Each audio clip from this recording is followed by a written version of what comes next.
so we finally got this cleared out, and the next step is we're going to pull a furrow and drop the potatoes in. Get started.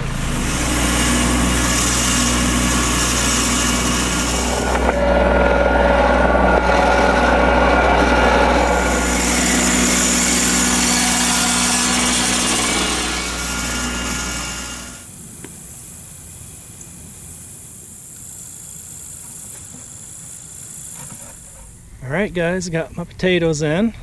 Now I'm going to hit it with some 10-10-10 fertilizer.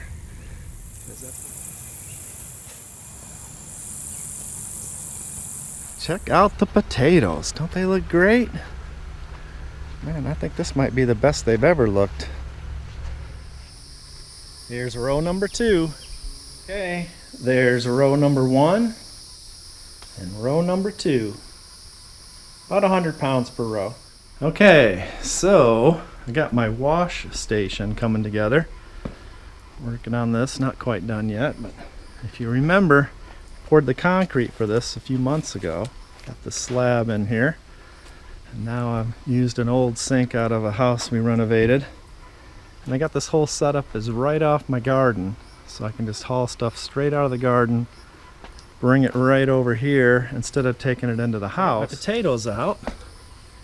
And I'm going to do French fried potatoes, we'll do hash browns, we'll do cubed them up for canning, different things. So I want to pick some of the bigger ones for the French fries. You know, the little ones aren't going to make good French fries. So.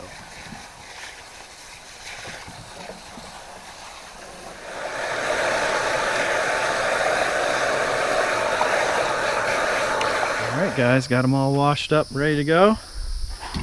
Look, here's cleanup on the outside sink. Yeah, can't do this inside. Alright guys, so we got those potatoes cleaned up, and now I got my slicer put together. So I'll put the potato in here, slice them up. See how this guy works? Got the right size cutter in here. It's on suction feet. Hopefully this thing will work. We'll give it a shot. So when they come out sliced, I'll put them in the water just to keep them from turning brown. And then when I get a pile of them, I'll bring them over here and we'll have boiling water. We'll blanch them for 3 to 5 minutes. That'll go into ice water to stop them from cooking.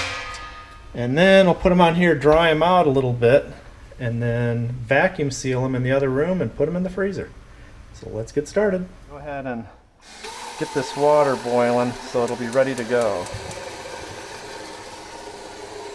Okay, let's get the cold water going. Alright, got my water heating up. Got this strainer ready to go.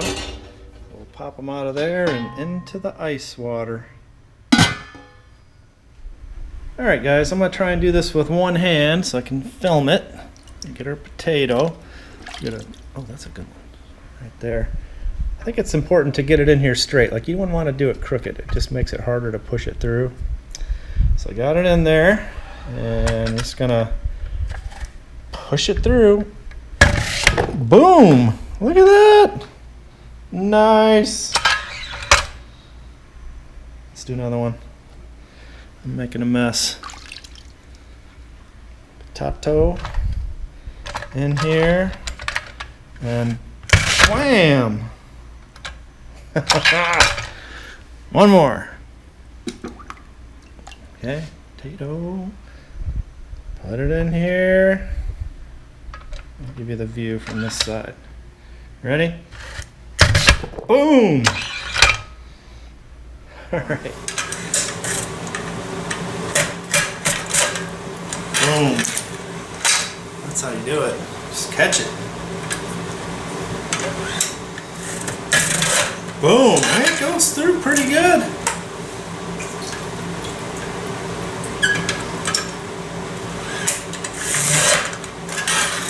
Go ahead and put these in.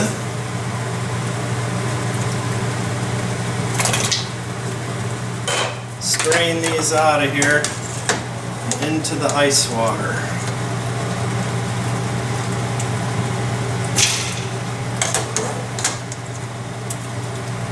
That look good? They already look good.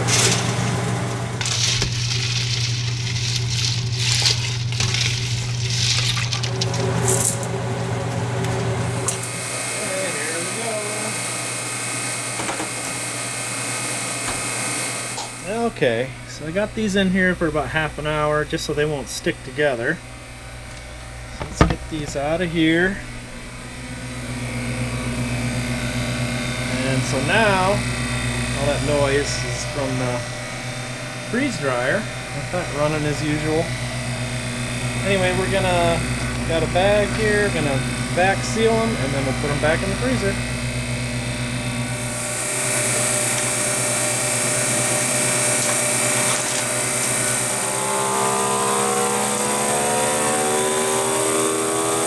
Go in the fryer. Okay, while we're at it, might as well throw in some shrimp. Alright. We've been about 3.5 minutes on the shrimp, so we'll go ahead and take this out now. Let it drip out a little bit. Okay. 2 batches. One I'm going to toss with some sea salt. Okay. So here we go. Sea salt and shrimp. A little cocktail sauce. This one will do. A little sea salt and a little paprika. Whoa. Too much. Alright, toss that around. Alright guys, there it is. Now I do have one more tip to make this a little bit easier, so hang on for that. Yeah, I'll have a large fry. Okay.